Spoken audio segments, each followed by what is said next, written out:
आप मानते हैं? हाँ या नहीं?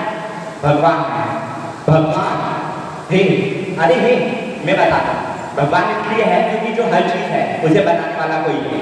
आज ये पृथ्वी है, हम लोग यहाँ हैं, तो हमें बनाने वाला भी निश्चित ही कोई है। वो ऊर्जा हो सकती है, आप कुछ भी बोल सकते हैं, मैं उन्हें भगवान कहता हूँ। तो भगवान सर्वश्रेष्ठ सर्वशक्तिमान दशनाकार है।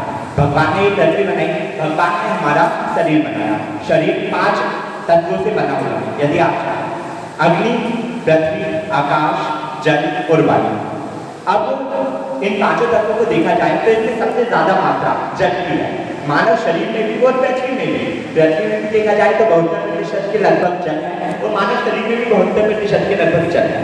तो यहाँ पे केवल एक छोटा सा तर्क काम करेगा जिससे आप इस चीज को समझ पाएंगे। वो ये कि जो सर्वश्रेष्ठ रचनाकार है, जिसे हम ईश्वर कहते हैं, जिसे हम ऊर्जा कहते हैं, उन्होंने किसी चीज को बनाया, उसमें सबसे ज्यादा महत्व जल को दिया, पानी को दिया, तो निश्चित ही यहाँ बहुत ही ज्यादा महत्वपूर्ण है। इन चीजों को समझना चाहिए क्योंकि वो गलती नहीं कर सकता। आप तो चुनौती नहीं देते थे, उसने जो किया बिल्कुल सही किया। हाँ या बिल्कुल। ईश्वर ने मानव शरीर में सबसे ज्यादा जल, मस्तिष्क काम करता है, मस्तिष्क में सबसे ज्यादा जल है, पूरी पृथ्वी में 72% जल है। तो कहीं ना कहीं जब ईश्वर ने इस चीज को माना कि जल सर्वाधिक महत्वपूर्ण है, तो हमें भी मानना चाहिए। आज जो परिस्थितियां हैं वो निश्चित ही खराब है।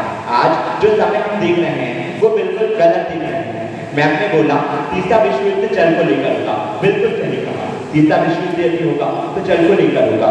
तो हम यहाँ जाने कि जल ही जीवन है। बचपन से सुनते आ रहे हैं जल ही जीवन है, जल के बिना जीवन नहीं। जल है तो कल है। तो कहीं ना कहीं इन चीजों को आत्मसात भी करें, अपने साथ रखें और इन चीजों को आगे बढ़ाएं। इसी के साथ धन्यवाद। जय हिंद।